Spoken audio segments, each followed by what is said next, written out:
Welcome to Beyond the Ballot AZ. I'm your host, Tom Collins, Executive Director of the Arizona Citizens Clean Elections Commission. And I'm Gina Roberts, Voter Education Director for Clean Elections. Today we're breaking down the state's budget, what lawmakers and the governor accomplished, what they left unresolved, and what Arizona voters may actually feel in their daily lives. Yes, Tom, it was quite the session. This year's budget was, what we call bipartisan, which at sometimes doesn't really feel like it's possible. And while it addressed this particular fiscal year, it did put some major questions about education and affordable housing on hold. One of the things we'll talk about, and we wanted to mention here, is that, there's a Prop 123 that was passed about 10 years ago. And what that involves is using money from the state land trust to fund K-12 schools more directly than in the past. So that's one of the issues that we'll be discussing specifically, and a whole range of things, including new money to help fight the screwworm epidemic and all kinds of important issues that are facing people every day. Honestly, you never know what's going to end up in the budget or, what is topping for public policy here. What are those top priorities and what are legislators looking into? And I always think it's interesting year after year to see, what the total numbers are, like how much, because there's certain things, as you'll hear from our guest, there's certain things that we have to fund. Like there's just no getting around it. They have to be funded. But it's always interesting to look at what's left over. And with that leftover, funding available, what do our individual legislators get to do for their particular districts? We're here with Beth Llewellyn, founder and owner of Italicized Consulting, a firm that focuses on legislative research and public policy communication. Beth, thanks for joining the show. I'm really excited to be here. Thank you. So, Clean Elections in all our different voter education programs around the state budget and state policy, Beth has been a regular voice in bringing us the information on this. We're here today in part because the legislature has adjourned, and on their way out the door, they passed a bipartisan budget, which the governor signs. So what is that? We'll put that in context for us. When the legislature passes that budget, what does it mean, and what's the price tag? Well, I think there were a few months there that those of us who were watching closely weren't quite sure they'd managed to get this done. So it was a reason to rejoice for sure when they did manage to kind of find some compromise and enact this bipartisan budget. The total price tag is about $18.3 billion. That seems like a really big number, right? $18.3 billion. And I'm just wondering, of that, where does the majority of the Arizona budget go? So for, a voter who's at home and they hear that number and they think, wow, that sounds really great. Is the state able to fund all of these great things that I care about? What does that budget look like? The policy wonks who say that really most of it goes to educating, medicating, and incarcerating. They're the caseloads that drive people who are in the criminal justice system, those who are on Access, the state's Medicaid program, and Arizona schools really drive a lot of the spending and investments for the state year by year. And so when we talk about budget negotiations, what we're really negotiating in those rooms are what legislators and the governor's priorities are for the excess spending, kind of what they can invest outside of those large scale priorities. And so it's really what people want for the programs for their districts, for the state, for tax policy, which was a big deal this year. We have 90 legislators, right? So does every single legislator get their own line item? How does that play into budget negotiations?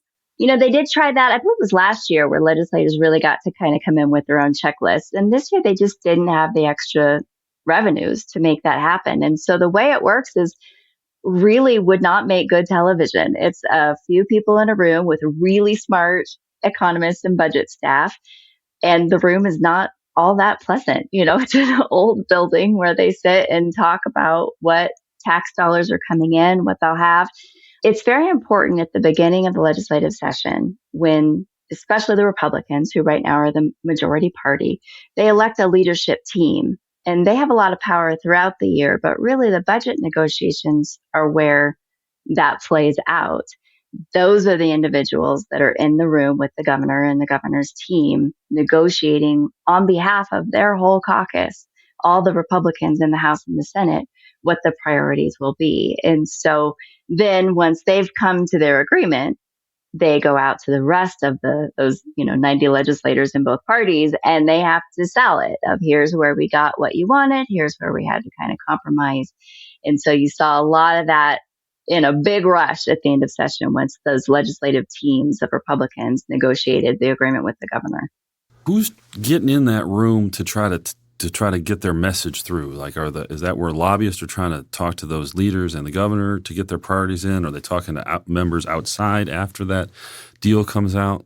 It is all outside, really, the messaging and the advocacy that goes in. And that's why the budget really is a year-long process for anyone who cares about it. And I would argue, kind of to the point that Clean Elections cares about, it's an election conversation that you need to vote for legislators and leaders who will be carrying kind of your priorities into those rooms. So throughout the year, advocacy groups, average Arizonans just are down there advocating or meeting with their legislators. They'll be messaging what the priorities are. And then that helps the legislators communicate to the governor and their legislative teams what they want to make sure is funded through that budget. So what were some of those priorities for each party? I know there's a lot of talk about tax cuts and even tax moratoriums. So I'm wondering if you could break down what this budget says about the priorities of the legislature. It's an interesting mix. Throughout the session, Republicans had really put a stake in the ground that tax cuts were what they wanted. They passed them several times. The governor vetoed them in the context where they were and how they were framed. But tax cuts really for both sides, the governor and Republican lawmakers, those were the priorities. And it's a big tax cut package. It's about $1.4 billion over the next 4 years. And then going forward, it reflected what the governor had set out at the beginning of the year is what she labeled the middle class tax cuts. And so really both sides got what they wanted out of the tax cut conversation this year to a great extent. And as you'll see, they're both kind of taking credit for it. There were a lot of things in the governor's original budget that did not make it into the final enacted budget. Really, everyone won and everyone lost in the big picture if you look at the whole $18.3 billion investment this year. Potentially with new legislators coming in, since we're in an election year, what do we have to look forward to? And, so for example, this budget, we backfilled, right? The Prop 123, right? That's coming from the general fund. So, thinking about kind of what shape the Arizona economy is. Any ideas of what we can expect, Beth, for 2027 budget time? Because this budget really was largely a short-term, long-term approach, that they have this tax cut package, they've got some investments, but most of the discretionary funding was really one-time investments, knowing that there are economic uncertainties, knowing that, the tax revenues that come in to fund the budget have seen some fluctuations as Arizonans kind of face some challenges and opportunities coming our way through the job market and things like that. Prop 123 is absolutely at the top of the list of ongoing conversations. It was years that legislators negotiated that, even though they agreed on the kind of the need for it. They couldn't agree on how the funding would be used for education programs. It could go back to voters. It's about $300 million a year that comes from the state budget. And so at some point, policymakers might want to restart that conversation about whether they ask voters if that will come in. I think tax policy as a whole will be a conversation going forward. So, Beth, when we talk to voters, we ask them, what are the issues that you care about? And almost always economy, cost of groceries, inflation, all those things are usually at the top of the list. And so, I was thinking about actually, kind of money in my pocket, right? So last night, my son and I, we were grabbing something to eat. And, when I was filling out the receipt, I paid, with my debit card, and I left a tip with cash because, I was like, hey, money in your pocket right away. Because I think when sometimes you tip out on cards, they have to wait for their paycheck, things like that. But does that full tip now go directly to the person I left it for? Are they going to have to pay taxes on that? Definitely one of the areas Arizonans will feel the budget impact most, right? That will no longer be taxable under Arizona's individual income tax. And it was already enacted at the federal level. So the state now has brought that in, and that is ongoing. Tips, overtime wages, those are outside the income tax. Anything else you think that is being missed? Is there a sleeper issue there that's coming down the road that nobody's talking about?